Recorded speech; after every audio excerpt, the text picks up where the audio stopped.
Breaking Bad, best show of all time. Okay, well, thank you for watching. Please like and subscribe. And, I'm sorry? Oh, you want me to explain? Okay, Breaking Bad, best show of all time, and here's why. Can you believe Breaking Bad aired its final episode 10 years ago? But with 2 spin-offs, nearly 100 awards, and approximately a bajillion internet memes to its name, it's got quite the legacy. Best show of all time? It's very possible. But let's talk about it. Spoilers ahead, obviously. Ready?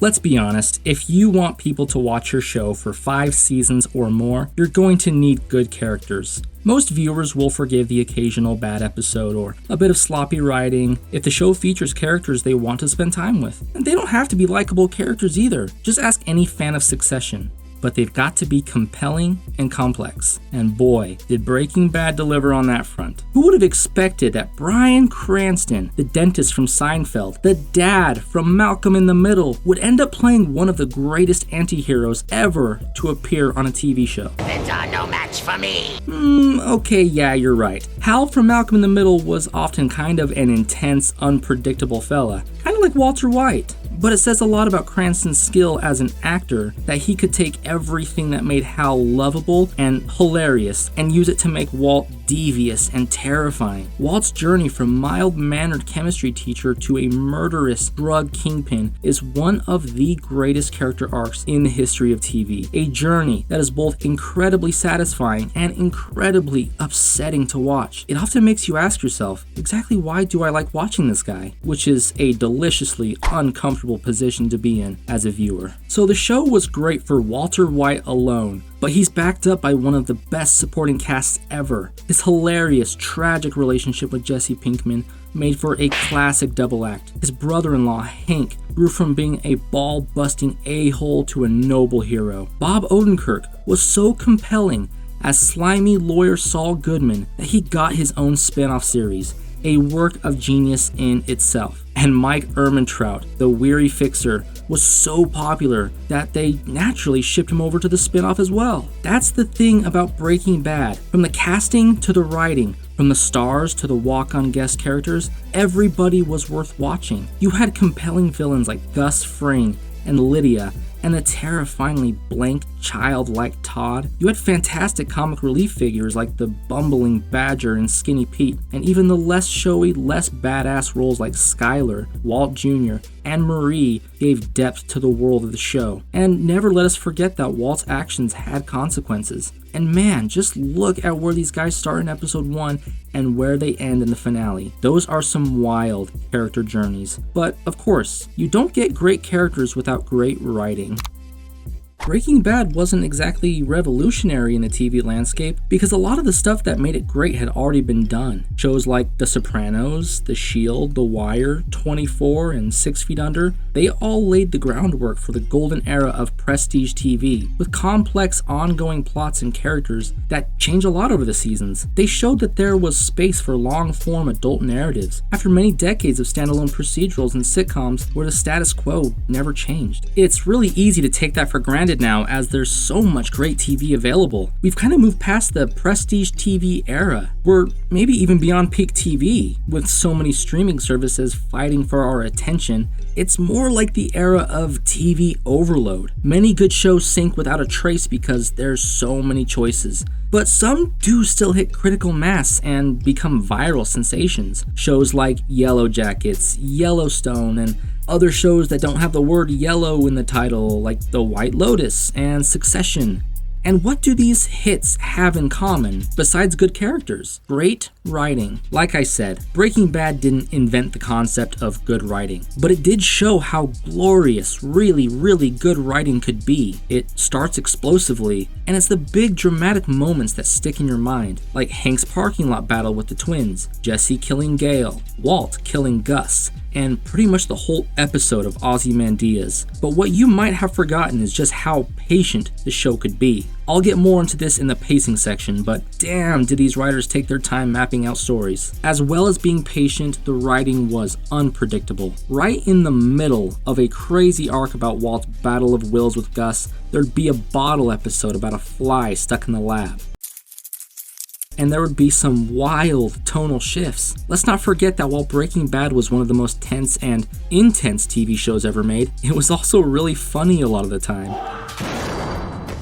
But those tonal shifts never felt jarring, and that's a testament to just how careful, precise, and thoughtful the writing was. Now, after you take a second to like and subscribe, let's talk about the pacing. How do you get people to come back to your show episode after episode, season after season? You can go the super propulsive route like 24, where there's a cliffhanger every 30 seconds, each episode ends with a major twist, and when a new season is announced, everyone tunes in just to see how much crazier it gets. Or you can go the slow burn route, and the Breaking Bad writers really knew how to give us a slow burn. Like I said before, we remember the big moments, but they took their time getting us there. Details would be set up and put quietly aside and paid off many episodes later, sometimes seasons later, like Walt's little vial of ricin. Climaxes would come in unexpected places. The writers would make you wait, sometimes for a painfully long time. Why? So that you could feel what the characters were feeling. All along it was you!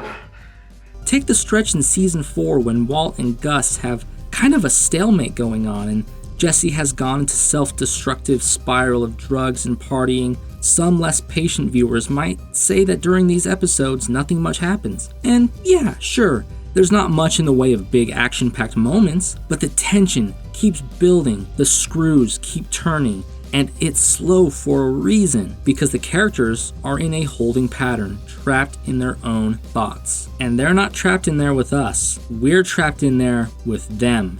He's still out there.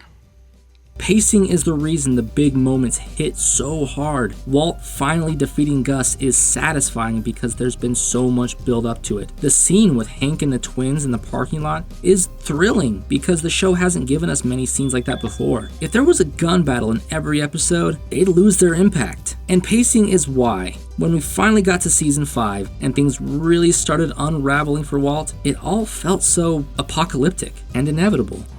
But I feel good. Okay, so you've got some great characters, some great writing, but that's no use if your show looks like it was filmed by a chimp with an OG Game Boy. If you don't know what an original Game Boy is, ask your grandpa. Luckily, Breaking Bad was consistently one of the most stylishly shot and edited TV shows on air. The directing was always dynamic and often experimental, with various devices like POV shots and cryptic cold opens becoming trademarks of the show. And those cold opens would be built on in the spin-off series Better Call Saul, whose episodes were often constructed around very long, detailed sequences of planning and waiting, where the meaning would suddenly snap into place after many minutes. But all that awesome cinematic style was first born on the set of Breaking Bad. In order to achieve those effects, the show got some great directors. Rian Johnson was probably the most notable guest director, helming 3 episodes, including the aforementioned Fly and Ozymandias. The show creator Vince Gilligan also became a reliably great director of episodes, along with Michelle MacLaren, who came close to directing the first Wonder Woman. Even Bryan Cranston got in on the action, directing the first episode of Season 2, the first episode of Season 3, and the first episode of the second part of Season 5. Directing, editing, cinematography, sound, every element of Breaking Bad was fine-tuned to perfection, creating a memorable aesthetic that captivated fans. And let's not mince words, it was cool. Adding to that cool factor was the soundtrack. The main theme was obviously great and instantly iconic, but the show had some of the greatest needle drops in TV history as well, with a seriously diverse list of artists. The show managed to feature electronic producer Apparat, 60s rock band Tommy James and the Shondells, EDM jokers, Knife Party, 50s folk crooners, the Limelighters, Nat King Cole, and even Danger Mouse. And somehow it all fit. I bet those artist sales went through the roof somewhere around the year 2013, because it can't be denied, this show had some serious cultural impact. At its height, while the 5th and final season was airing, Breaking Bad was pretty much inescapable. It was real water cooler stuff, both in real life and online. Of course, you can't measure success entirely through internet memes, but when it comes to Breaking Bad, you've got to stand up and salute the sheer variety. There were Lego parodies, musical parodies, animated parodies. There were parodies based entirely around the fact that Walt Jr. really likes breakfast. And even now, many years after the show finished, they're still coming. Just take a look at whatever this is, or this. So yeah, the internet loved the show. Audiences loved the show, and so did the critics. Right.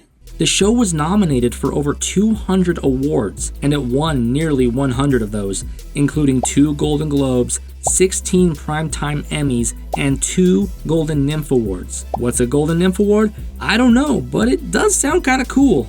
There's also the matter of spin-offs. I've already mentioned Better Call Saul, but I really need to underline just how successful that sister show was. Not everybody was convinced that a prequel about Walt and Jesse's shifty lawyer was a good idea, but Better Call Saul is almost as critically acclaimed as its parent show. It also scooped up loads of awards. Plus, it really kickstarted the Bob Odenkirk renaissance that we're still enjoying to this day. And then there was El Camino, a movie that exists. I'm just joking. El Camino was great, although it arguably hasn't had quite the seismic impact of Breaking Bad or Better Call Saul. And we do all love Aaron Paul, let's be honest. Hollywood, we could use some more Aaron Paul. But there's another area where Breaking Bad had a huge impact, and that involves a little streaming service called Netflix. You may have heard of it.